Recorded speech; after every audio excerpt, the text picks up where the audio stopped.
পর্যন্ত আপনারা ভোট তো দিবেনই, আপনাদের তাদের সাথে আপনাদের ধর্মের বাইরে সম্পর্ক আছে, দয়া করে আমার ভোটটার জন্য বলবেন। আমি কিন্তু জয়পুরহাট পৌরসভার মেয়র হওয়ার পর কে কোন পক্ষে আমি কিন্তু দেখিনি, আমি সবার সাথে এক তালে কাজ করার চেষ্টা করেছি। আপনারা গত নির্বাচনে আমি আসে দেখি আপনাদের বাথরুম এখানে ছিল বোধহয়, দুটা তিনটা ছিল বোধহয়, দুটা ছিল, ওটা বাথরুম ছিল না, মুরগি করার তো খারাপ। তো আমি আমাকে তো বাথরুমের কথা আপনারা বলেননি, রাস্তার কথা বলেননি, ট্রেনের কথা বলেননি, আমি নিজ দায়িত্বে কিন্তু এটা অনুমোদন হওয়ার পর আপনাদের বলছে এটা কাজ হবে। তো আগামী দিনে আমি নির্বাচিত হলে আপনাদের বেশি দাবি না, অল্প দাবি, এই দাবিটা পূরণ করা এমন কোনো ব্যাপার না, সদিচ্ছার ব্যাপার। আমি যদি নির্বাচিত হই আপনাদের দাবি যেগুলো আছে সবাই একসঙ্গে কাজগুলা করে দেওয়ার চেষ্টা করবো ইনশাল্লাহ।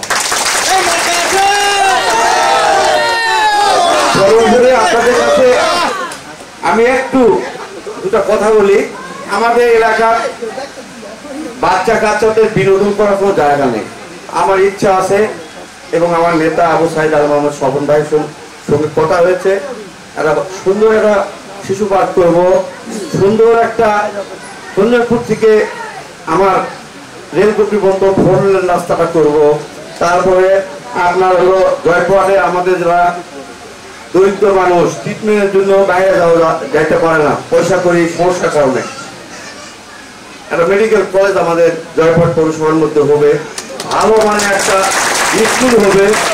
এখানে আমাদের নেতা আবু সাইদ আল মোহাম্মদ স্বপন সাহেবের অনেক স্বপ্ন, আমারও অনেক স্বপ্ন কাজ করার। আমার জয়পুরহাট পৌরসভায় আমি দায়িত্ব নেওয়ার পর আমি দায়িত্ব নেওয়ার পর 3 বার দুর্যোগ হয়েছে। একবার ঝড় আমফান না কি জানো সেটা, তখন একবার বাড়িঘর ভেঙে গেছিল। গত 3 মাস আগে একটা ঝড় হলো, 59টা বাড়ি ভেঙে গেছিল। 59টা বাড়ি আমি ইনশাল্লাহ আপনাদের আশীর্বাদে করে দিচ্ছি।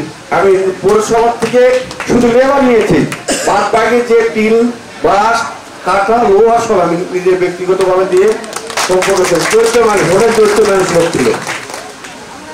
আমাদের আগে দেখেন সন্ধ্যার পর বাইরে খোঁজা যাওয়া যায় না, আপনাদের এখানে চিন্তা হয়েছে, এখন হয়?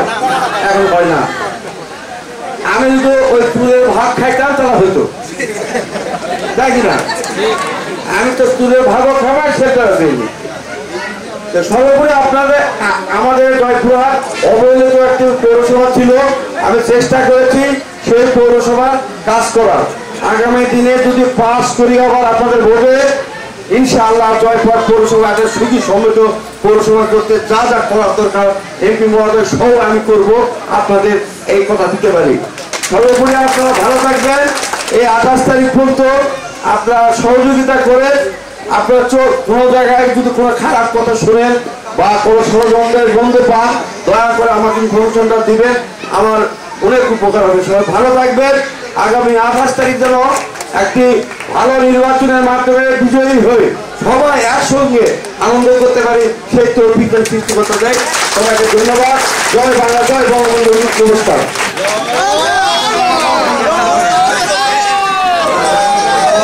আরেক কথা, আমাদের এই কলোনির কতগুলা ভোটার আছে?